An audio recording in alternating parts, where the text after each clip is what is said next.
اللہ کے بیٹے ہیں، ہم اللہ کے محبوب ہیں، ہم جیسے چاہیں کرتے جائیں، ہم سے اللہ نے کوئی پوچھ گچھ نہیں کرنی، ہمارے اوپر کوئی پکڑ دکڑ نہیں ہونی، ہم سے کوئی سوال و جواب نہیں ہونا۔ اللہ کریم نے فرمایا نہیں نہیں، یہ جو محبت کے دعوے دار، ابنائیت کے دعوے دار ہیں، اللہ کریم فرماتے ہیں نہیں نہیں، ایسا نہیں ہوگا، بلا من کسب سیئۃ وأحاطت به خطیئته فأولئک اصحاب النار۔ جن کے کرتوت برے ہوں گے، اعمال بدکار ہوں گے، اعمال حسنہ سے دامن خالی ہوگا، اللہ کریم نے فرمایا احاطت به خطیئته، ان کے خطاؤں کی وجہ سے ان کا جہنم احاطہ کر لے گی، فاولئک اصحاب النار، یہی لوگ تو جہنم میں جائیں گے۔ تو یہودی بھی اللہ کریم کی اولاد ہونے کے دعویٰ رکھتے تھے کہ ہم اللہ کے بیٹے ہیں، ہم اللہ کے محبوب ہیں، اور کبھی کبھی انبیاء علیہ السلام کو بھی اللہ کے بیٹے تصور کرتے تھے۔ اللہ کریم نے یہودیوں کا بھی دعویٰ ذکر فرمایا، عیسائیوں کا بھی دعویٰ ذکر فرمایا۔ قالت اليہود عزیر ابن اللہ، اللہ کریم نے فرمایا یہودی کہتے تھے عزیر علیہ السلام اللہ کے بیٹے ہیں، اللہ کے محبوب ہیں، اللہ کے پسندیدہ ہیں۔ وقالت النصارى المسیح ابن اللہ، اور عیسائی کہتے تھے نہیں نہیں، عزیر اللہ کا بیٹا نہیں ہو سکتا، یہ تو اللہ کا بیٹا ہونا یہ حضرت عیسیٰ علیہ السلام کا کمال ہے۔ قالت النصارى المسیح ابن اللہ، عیسیٰ علیہ السلام اللہ کے بیٹے ہیں۔ یہودی بھی اللہ کے ابن کے قائل دعوے دار، عیسائی بھی اللہ کی ابنیت کے دعوے دار کہ اللہ کی اولاد ہیں، اللہ کے بیٹے ہیں۔ کوئی اللہ کے نبی کو بیٹا سمجھتا ہے، کوئی عزیر علیہ السلام کو، کوئی عیسیٰ علیہ السلام کو، حتیٰ کہ کبھی کبھار یہاں تک بھی کہہ دیتے تھے کہ ہم سارے اللہ کے بیٹے۔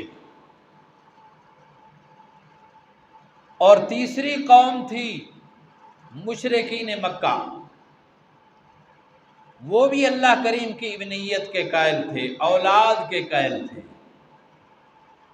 وہ کہتے تھے کہ فرشتے اللہ کی بیٹیاں ہیں۔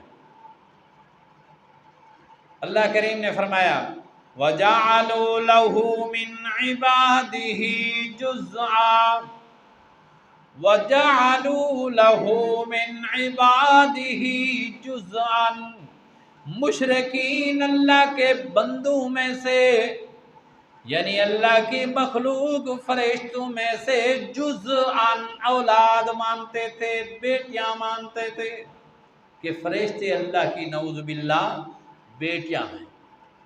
پھر ان سے پوچھا جاتا تھا کہ اچھا بیٹیاں تم نے بنا لی، فرشتے بیٹیاں ہو گئے، ٹھیک ہے، پھر بیٹیوں کے لیے، اولاد کے لیے تو بیویاں بھی ضروری ہیں، بیوی ضروری ہے، پھر اللہ کی بیوی نعوذ باللہ کون ہے؟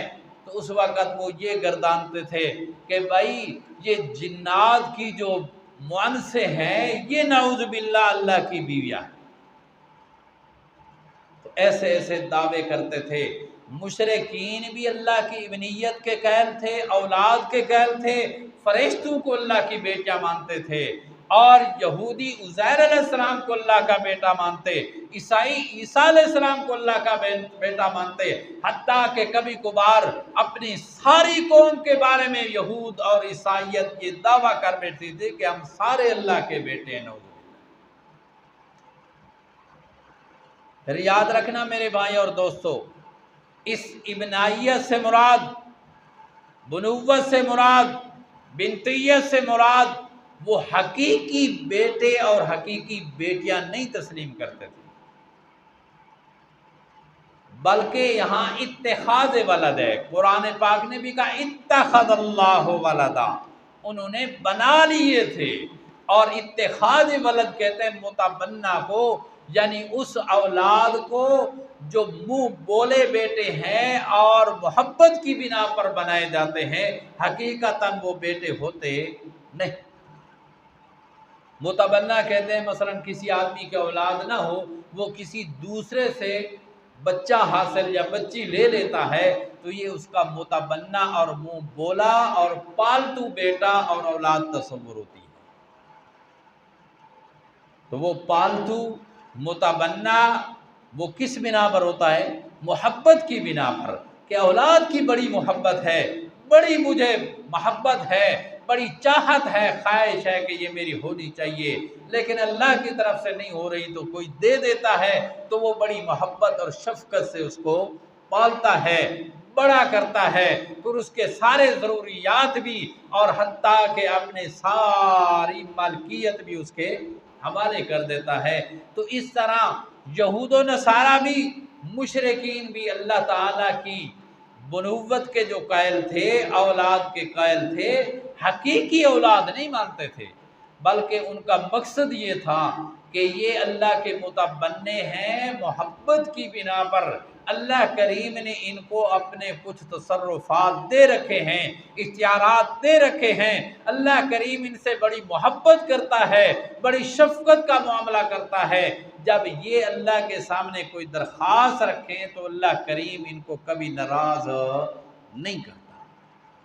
یہ ان کا مقصد ہوتا تھا، اور اس بنا پر وہ اتخاذ ولد کے دعوے دار تھے۔